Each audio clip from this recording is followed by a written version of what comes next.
Relations between India and the United States standing at a critical juncture. The stance over the war in Ukraine leaving the countries divided, so the 2+2 ministerial dialogue could not have come at a better time.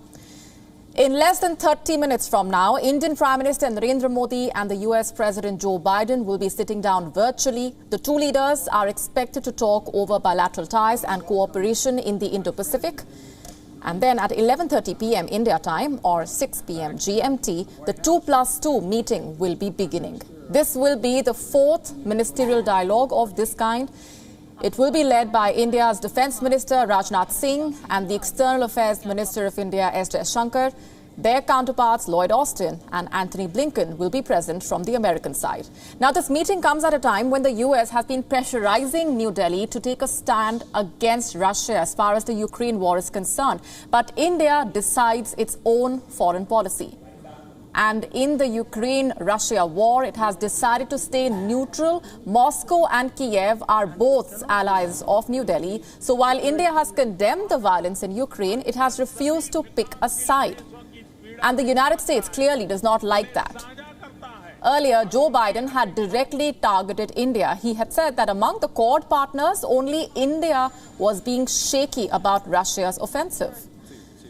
Well, New Delhi is not shaky. New Delhi has clearly chosen dialogue over blame game.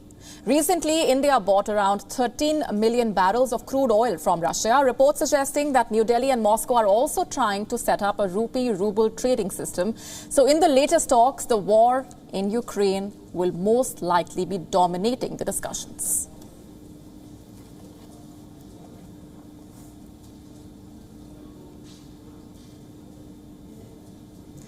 Our correspondent Susan Tehrani is with us on the broadcast from New York. Also with us is our correspondent Siddhant Sibal from New Delhi. Coming to you first, Susan, the 2+2 meeting coming at a very significant time in the backdrop of the Russia-Ukraine war. Take us through what the US hopes to achieve at this point.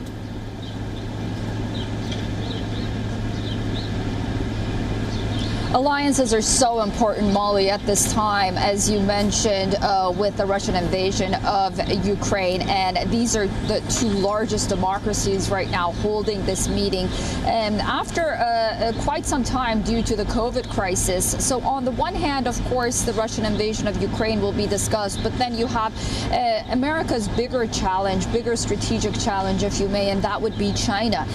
So issues related to the Indo-Pacific region is also going to be discussed, and partnership in that regard is also very important for the United States and also for the Indian side as well. I think it's important to note that India's defense minister is also scheduled to go and meet Hawaii. There is a important base in Hawaii that is the largest and oldest command center, military command center regarding the Indo-Pacific region.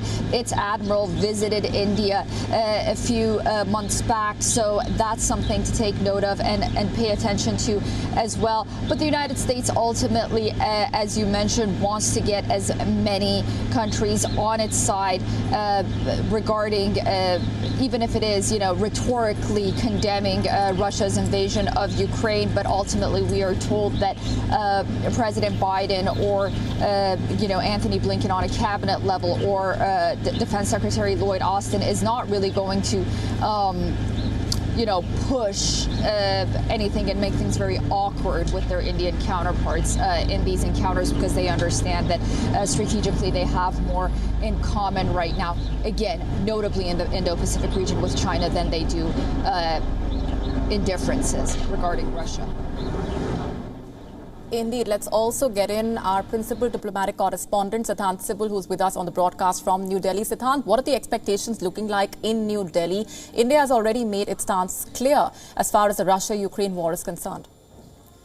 Well, in New Delhi, of course, the focus has been a busy New Delhi with a lot of incoming visits. So this is a major outgoing visits since the Russian invasion of Ukraine, and that too to Washington. And this development coming just 10 days after the Russian Foreign Minister Sergei Lavrov was here in Delhi, and he got the chance of meeting the Indian Prime Minister, something that the other foreign ministers who had visited Delhi could not get. So, but largely it will be a long night in Delhi or a long day in Washington, where, of course, not only the foreign and defense ministers are going to meet their counterparts as part of 2+2 meeting. It's a mechanism, something that India shares only with Russia, Japan, and Australia, and of course the US as well. And also the meeting, the virtual meeting, the big virtual meeting between the two leaders, shortly set to begin in almost 20 minutes from now.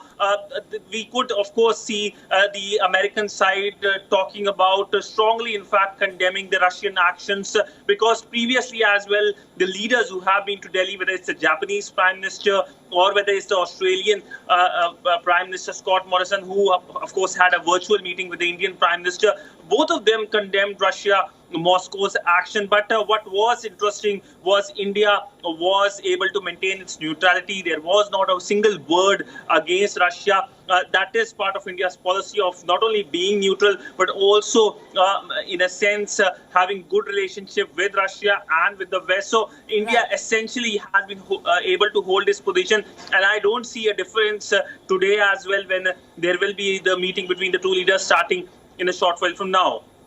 Absolutely, and we will monitor those updates very closely. Siddhant and Susan, thanks very much for the moment, leaving it there. WION now available in your country. Download the app now. Get all the news on the move.